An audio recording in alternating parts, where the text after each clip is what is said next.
warahmatullahi wabarakatuh. Perkenalkan, nama saya Muhammad Rabdi Perendra, Prodi Ekonomi Syariah. Langsung saja saya akan menjelaskan terkait dengan manajemen proyek.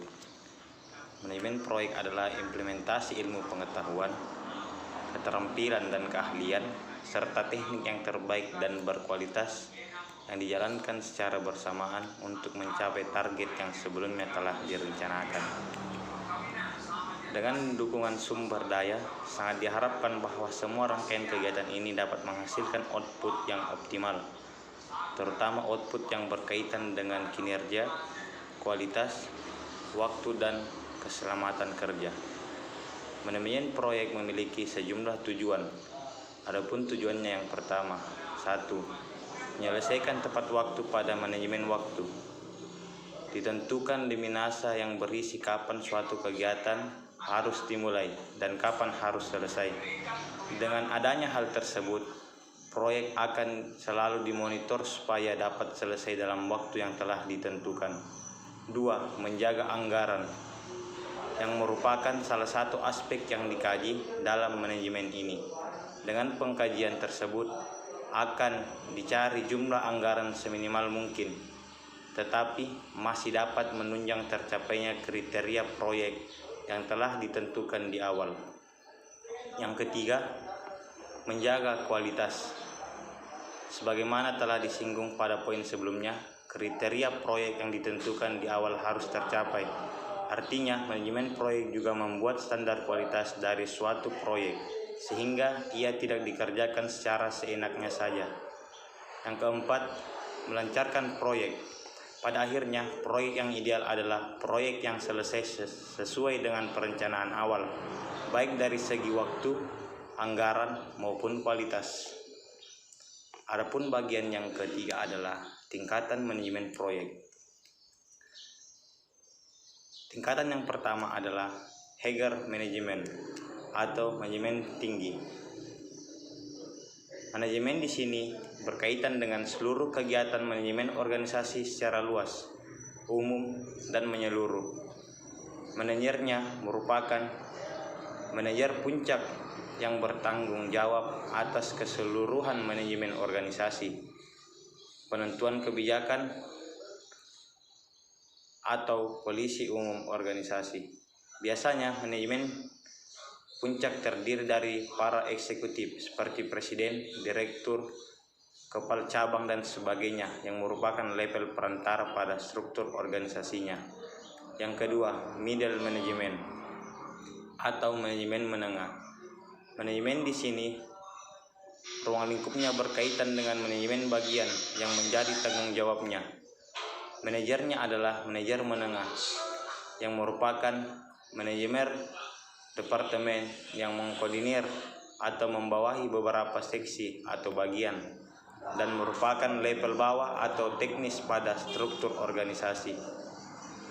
Yang ketiga, lower management atau manajemen tingkat bawah.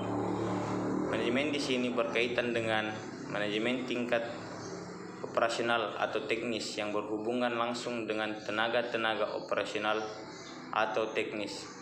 Manajernya merupakan manajer operasional dan merupakan level bawah pada struktur organisasinya. Sebagai seorang manajer, ada beberapa kemampuan atau kemahiran dan berorientasi yang harus dimiliki berkaitan dengan tugas, tanggung jawab, fungsi, dan perannya dalam mencapai tujuan manajemen dan organisasi. Bagian yang keempat adalah proses manajemen proyek. Manajemen proyek meliputi beberapa proses. Yang pertama adalah perencanaan. Perencanaan adalah peramalan masa yang akan datang dan perumusan kegiatan-kegiatan yang akan dilakukan untuk mencapai tujuan yang ditetapkan berdasarkan peramalan tersebut. Adapun bentuknya adalah perencanaan prosedur, perencanaan metode kerja, perencanaan standar pengukuran hasil, perencanaan anggaran biaya, dan perencanaan program. Yang kedua adalah pengaturan, yang bertujuan melakukan pengaturan dan pengelompokan kegiatan proyek konstruksi agar kinerja yang dihasilkan sesuai dengan yang diharapkan.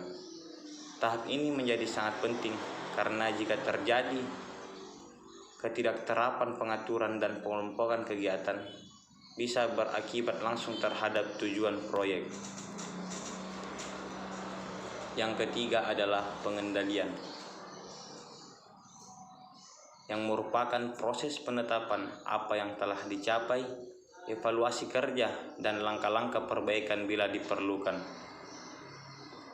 Pengendalian adalah proses penetapan apa yang telah dicapai, evaluasi kerja, dan langkah perbaikan bila diperlukan.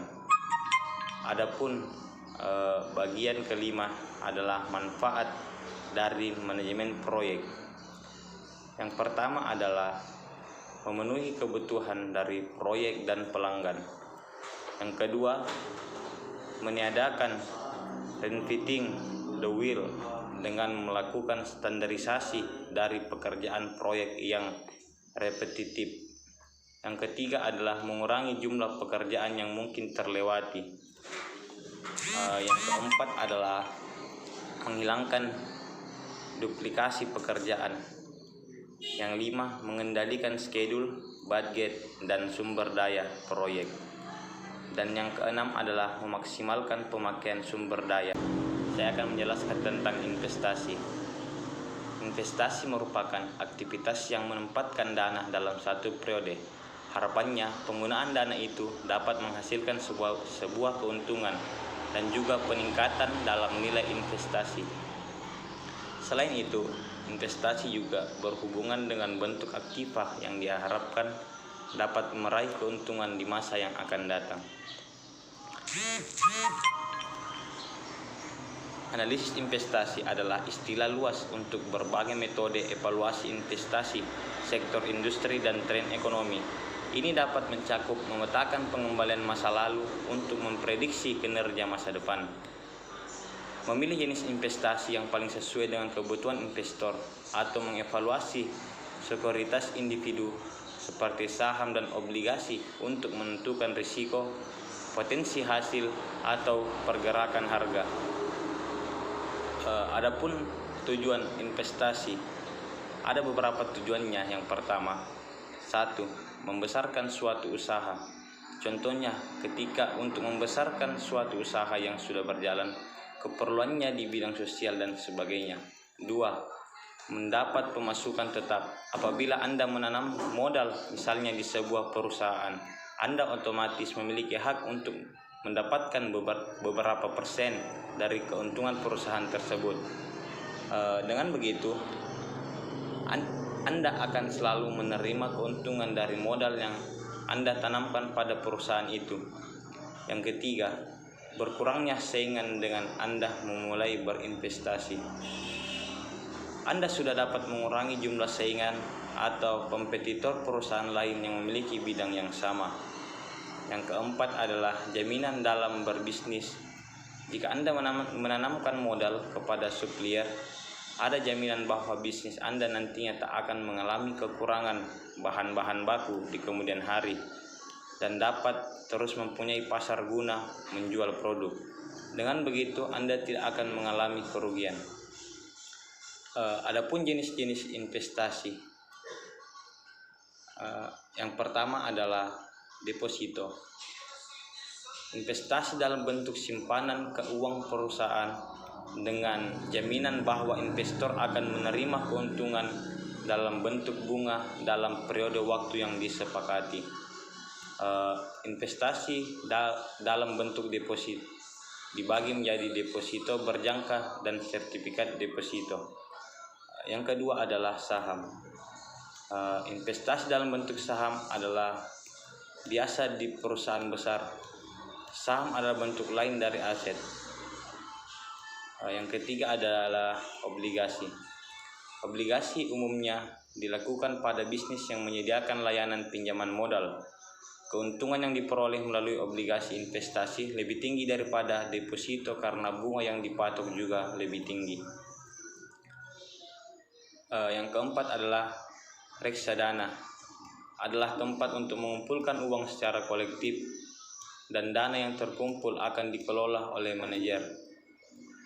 Yang kelima adalah investasi properti. Jenis investasi ini termasuk investasi non-real karena tidak dalam bentuk uang, tetapi dalam bentuk bangunan seperti rumah, bangunan atau apartemen. Bentuk investasi ini dianggap paling menguntungkan karena jual properti jarang turun dan bahkan naik. Yang keenam adalah emas. Investasi juga bisa dalam bentuk emas. Seperti halnya properti, investasi emas cenderung lebih menguntungkan daripada bentuk investasi nyata. Umumnya emas ditanam dalam bentuk emas batangan. Adapun jenis-jenis analisis investasi. Yang pertama adalah top down versus bottom up. Dalam pengambilan keputusan investasi, investor dapat menggunakan pendekatan analisis investasi bottom up atau pendekatan top down. Analisis investasi bottom up memerlukan analisis saham individu untuk mengetahui manfaatnya, seperti penilaian kompetensi manajer, kekuatan penetapan harga, dan karakteristik unik lainnya. Analisis investasi bottom up tidak berfokus pada siklus ekonomi atau siklus pasar. Sebaliknya, ini bertujuan untuk menemukan perusahaan dan saham terbaik terlepas dari tren menyeluruh. Intinya, investasi bottom up mengambil pendekatan mikroekonomi untuk investasi daripada pendekatan makroekonomi atau global. Yang kedua adalah analisis fundamental. Analisis fundamental menekankan kesehatan keuangan perusahaan serta prospek ekonomi yang lebih luas. Praktisi analisis fundamental mencari saham yang mereka yakini telah salah harga oleh pasar. Artinya mereka berdagang dengan harga yang lebih rendah daripada yang dijamin oleh nilai intrinsik mereka. Yang ketiga adalah analisis teknis. Analisis ini mengevaluasi pola harga saham dan parameter statistik menggunakan grafik komputer, dihitung dan grafik. Tidak seperti analisis fundamental yang mencoba mengevaluasi nilai intrinsik sekuritas. Analisis teknis berfokus pada pola pergerakan harga, sinyal perdagangan, dan berbagai alat bagan analitik lainnya untuk mengevaluasi kekuatan atau kelemahan sekuritas. Adapun yang selanjutnya adalah metode analisis investasi. Terdapat banyak metode yang dapat digunakan untuk menilai kelayakan ekonomi suatu investasi usaha. Yang pertama adalah metode ekivalensi nilai sekarang atau lebih dikenal dengan istilah umum PNP atau Net Present Value. Yang kedua adalah metode ekivalensi nilai tahunan. Yang ketiga adalah metode ekivalensi nilai yang akan datang. Yang keempat adalah metode periode pengembalian modal. Yang kelima adalah metode rasio manfaat dan biaya atau lebih dikenal dengan istilah BC rasio. Yang keenam adalah metode tingkat suku bunga pengembalian modal atau lebih dikenal dengan nama IRR. Secara umum, penafsiran peramalan adalah tafsiran. Namun dengan menggunakan teknik-teknik tertentu, maka peramalan bukan hanya sekedar tafsiran. Di dalam bagian organisasi terdapat beberapa peran penting dalam peramalan. Yang pertama adalah penjadwalan sumber daya yang tersedia. Penggunaan jumlah daya yang efisien memerlukan penjadwalan produksi, transportasi, kas, personalia, dan sebagainya. Input yang penting untuk penjadwalan seperti itu adalah ramalan tingkat permintaan konsumennya atau si pelanggan, bahan, tenaga kerja, finansial atau jasa pelayanan. 2. Penyediaan sumber daya tambahan. Waktu tenggang lead time untuk memperoleh bahan baku, menerima pekerjaan baru atau membeli mesin dan peralatan dapat berkisar antara beberapa hari sampai beberapa tahun. Peramalan diperlukan untuk menentukan kebutuhan sumber daya di masa yang akan datang. Yang ketiga adalah penentuan sumber yang diinginkan. Setiap organisasi harus menentukan sumber daya yang ingin dimiliki dalam jangka waktu panjang. Keputusan semacam ini bergantung kepada kesempatan pasar, faktor-faktor lingkungan, dan pengembangan internal dari sumber daya finansial, manusia, produk, dan teknologi. Adapun manfaat dari peramalan adalah yang pertama, memprediksi masa depan bisnis menurut market business new. Forest testing dapat membantu perusahaan dalam memprediksi masa depan bisnis. Secara tidak langsung, hal ini dapat memberikan gambaran umum baik manajemen terkait arah bisnis ke depannya. Yang kedua, memenuhi kepuasan pelanggan seperti yang sudah dijelaskan sebelumnya. Dengan forecasting, perusahaan bisa mendapatkan gambaran terkait permintaan barang di masa depan. Dengan keadaan seperti itu, perusahaan memiliki peluang yang besar untuk memenuhi permintaan barang dari pelanggan, lalu menghasilkan kepuasan dari para pelanggan tersebut. Yang ketiga, tetap mengikuti tren.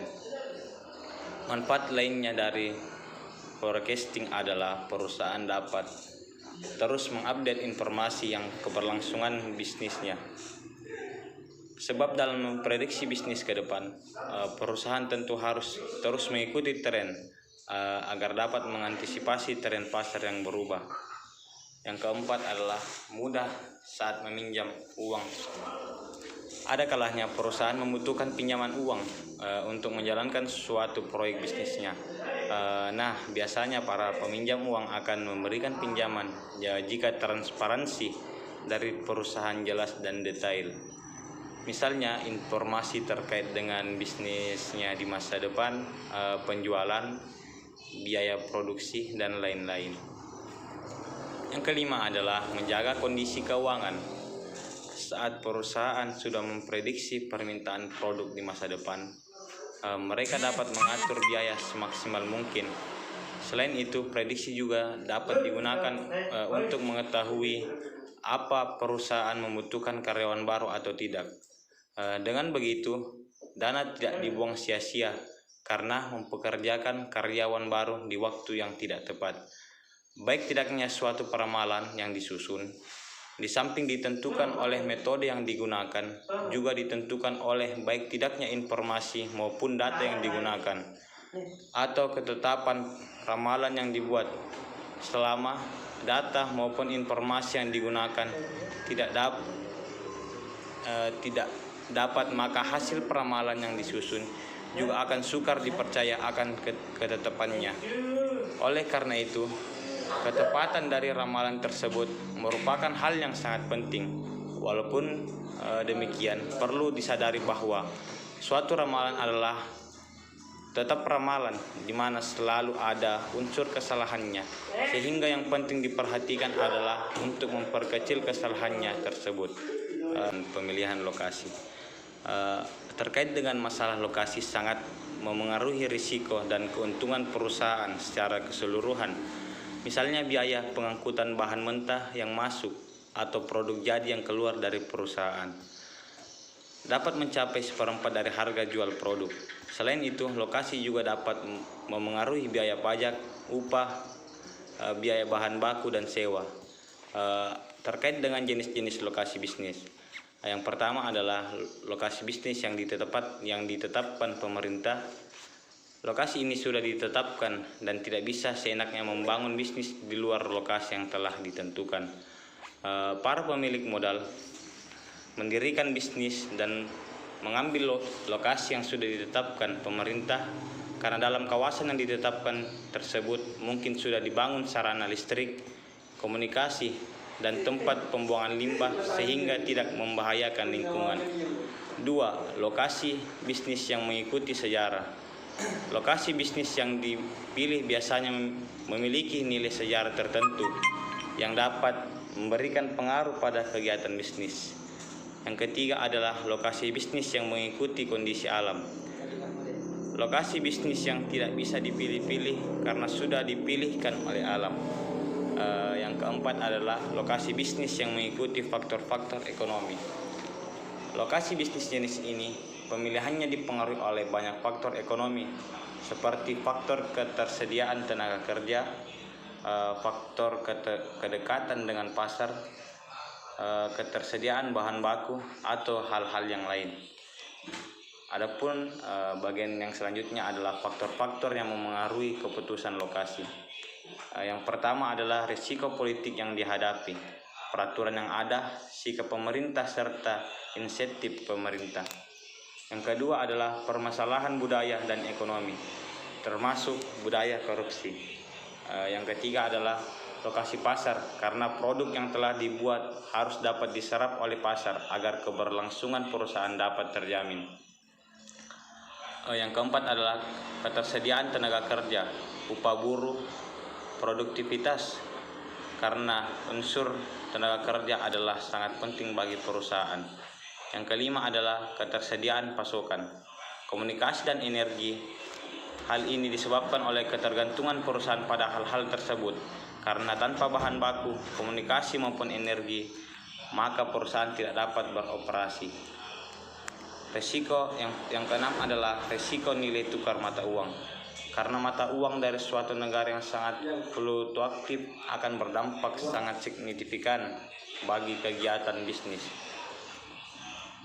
Lokasi mendirikan bisnis, baik itu lokasi pabrik ataupun lokasi tempat berjualan, memerlukan analisa yang cermat. Karena itu secara langsung akan menentukan jalannya bisnis dan akan berimbas langsung ke besar kecilnya laba bisnis. Penentuan lokasi sangat mempengaruhi biaya total sebuah perusahaan industri, baik biaya tetap maupun biaya variabel. Lokasi juga merupakan hal yang sangat penting dalam menentukan pendapatan perusahaan jasa, eceran, dan profesional. Keputusan lokasi yang strategis sering tergantung pada jenis bisnisnya.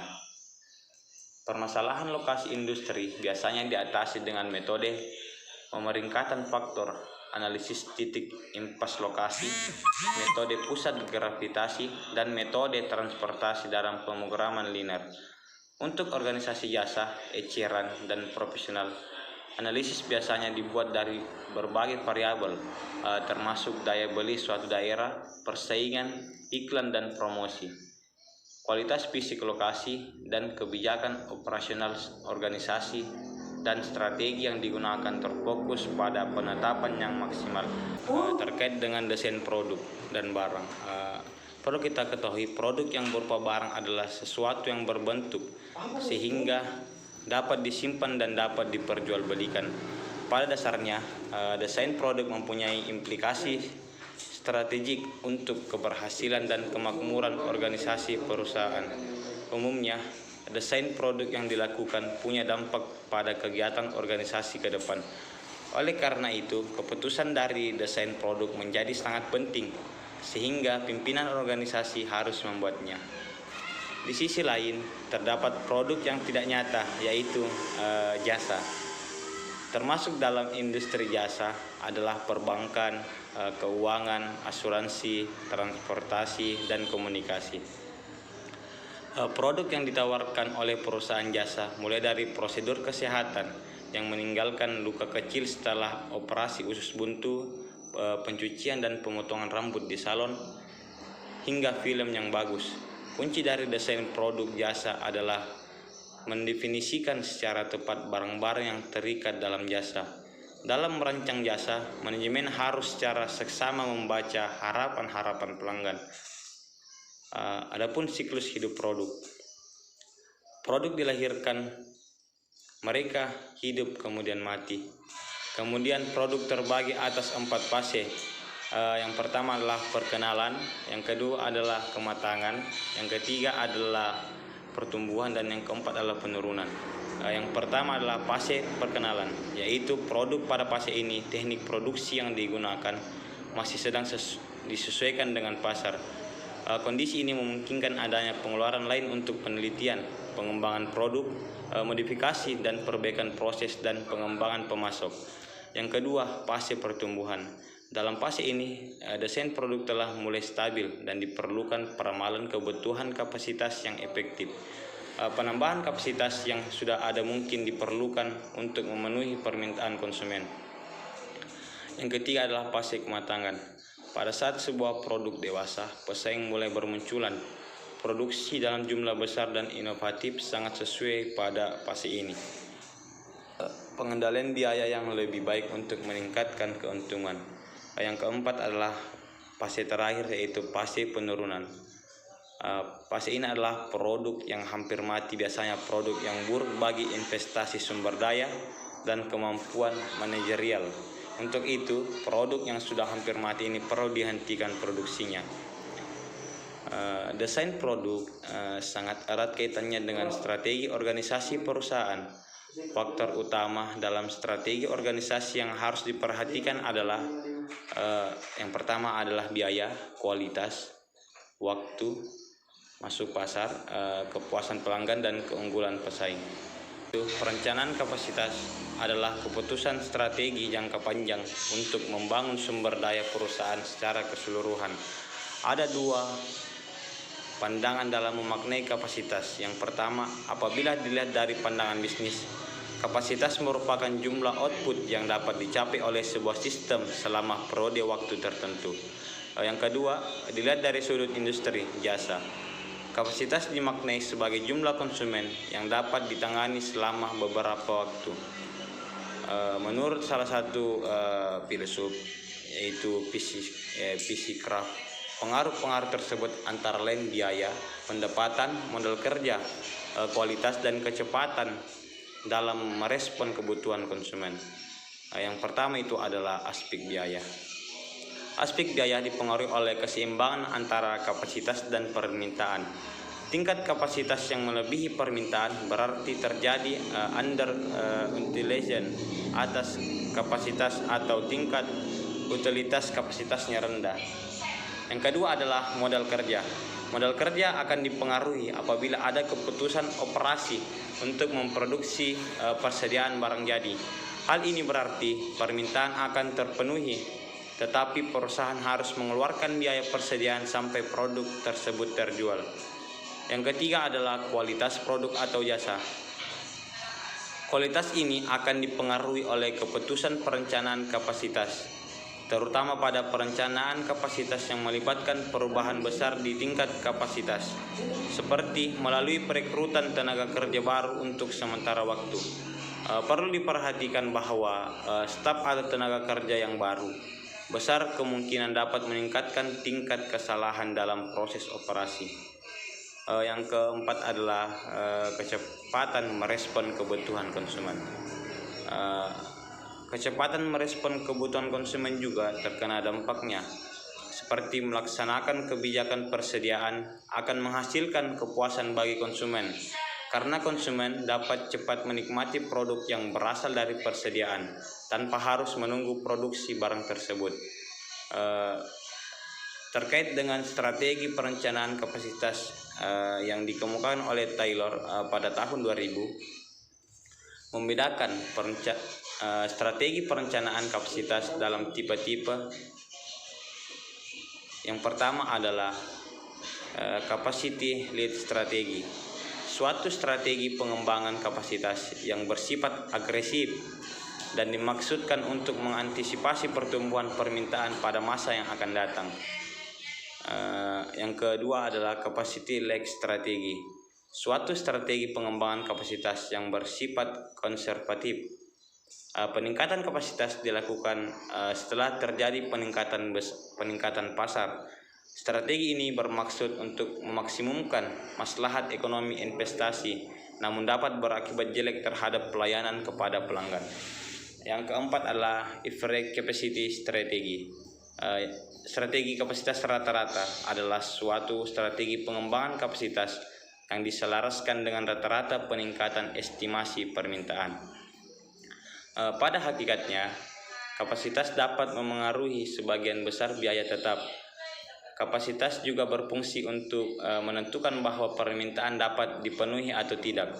Fasilitas yang ada lebih atau tidak. Jika fasilitas terlalu besar, sebagian fasilitas akan menganggur dan membutuhkan biaya tambahan. yang dibebankan pada produksi atau menjadi beban pelanggan. Hal itu berdampak pada kenaikan biaya. Sekian dari saya terkait dengan penjelasan materi-materi yang saya kemukakan dari pertama sampai yang terakhir ini. Apabila ada dalam pemaparan materi saya terjadi kesalahan, mohon disempurnakan. Sekian, assalamualaikum warahmatullahi wabarakatuh.